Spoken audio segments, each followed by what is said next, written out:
All right, it's October 28th. We're coming to you live. Welcome to the MBA show! Okay, let's kick it off with some headlines. You may not have heard this, but course packs are coming to the iPad. iPad course packs! Woo! We're going to have course packs on the iPad. And by wait. Only I mean at NYU only at NYU Stern. Oh, yeah. So I think the takeaway for this is it's about time.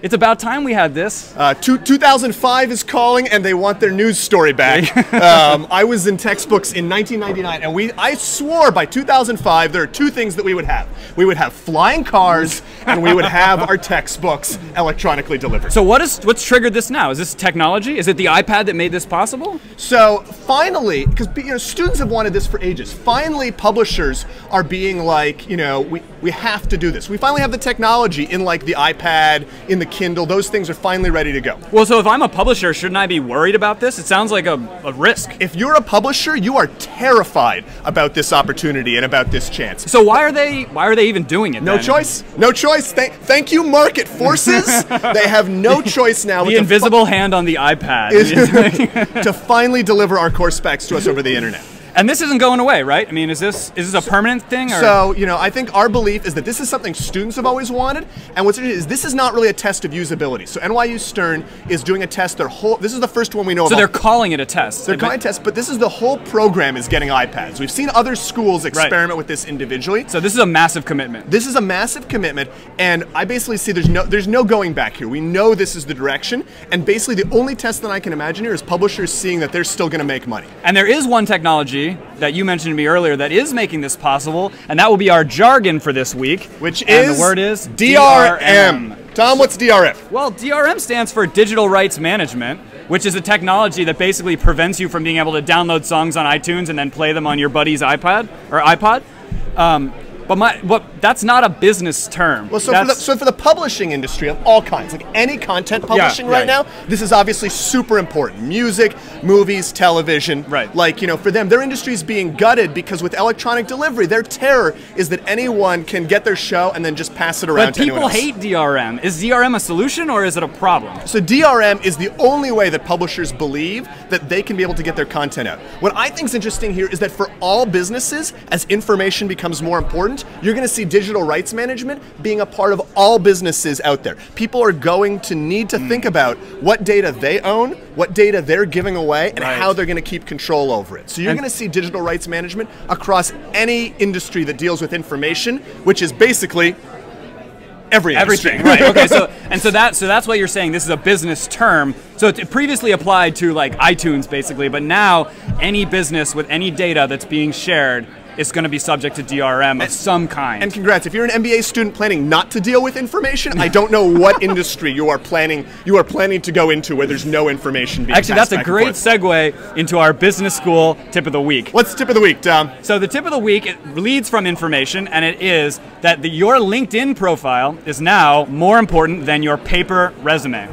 So the paper resume is the mainstay of the business school thing. It goes in those little black idiotic folders that we all carry around. I had one of those one time. I have 5 of them at home from like every institution. Do they have metal seals on them? They have little metal seal, little in the corner, and little embossed seals of like every institution I've ever been associated with. If it does not have a metal seal, you are not getting a job. I think that's one takeaway. You're basically going to be unemployed for life. Right. So why is LinkedIn now more valuable than your resume? So what recruiters have realized is that the layer of social information that LinkedIn adds to your company history is insanely valuable across like many different aspects of life. Okay. Because with LinkedIn, you have this layer of validation that you didn't have before. Because it's public, people are reviewing your resume, you're connected to other people, you can see all of the ways in which someone's gonna, like if you're an MBA looking for a marketing job, and you only have 5 connections, that's not a good sign for you. Not a good sign. Do not be expecting to get a job in marketing like that. And I think this is huge. Like we talked before about a new era, social media leading a new era of good citizen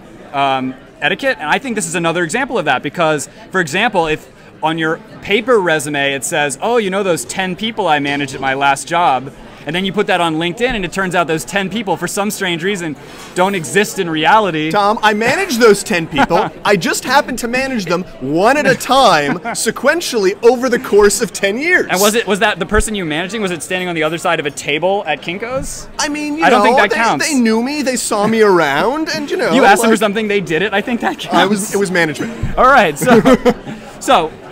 and here's another issue. So if your LinkedIn is becoming so much more important, now a new system of etiquette has arisen around how to use LinkedIn. There's a right way, there's a wrong way to use LinkedIn.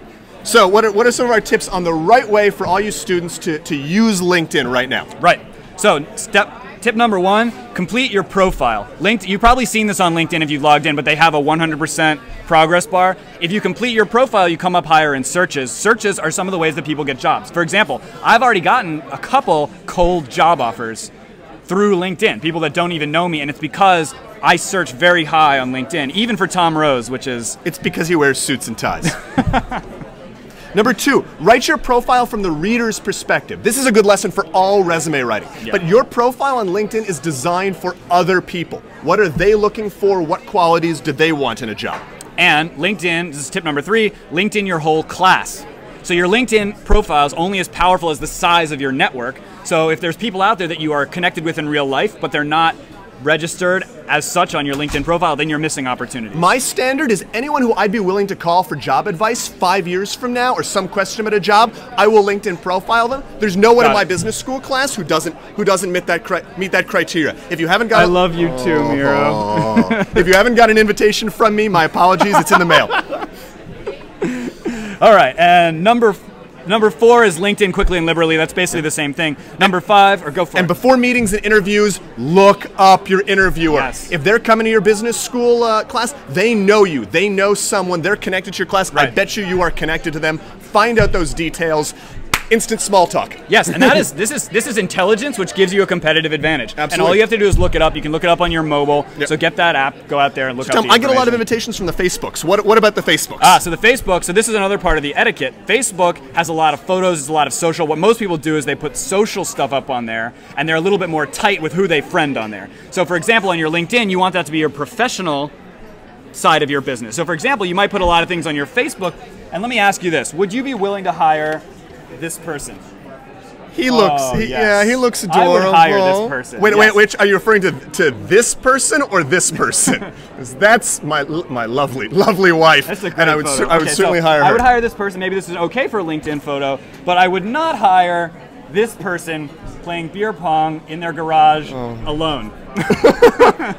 So this is something you would not want to put up on LinkedIn. So, you know, when you go and put your profile Where did you find that? That was on the Facebooks. Are you serious? Yes. And so I need to go back and change my privacy So when you put your settings. stuff up on LinkedIn, make sure that you groom it from the reader's perspective.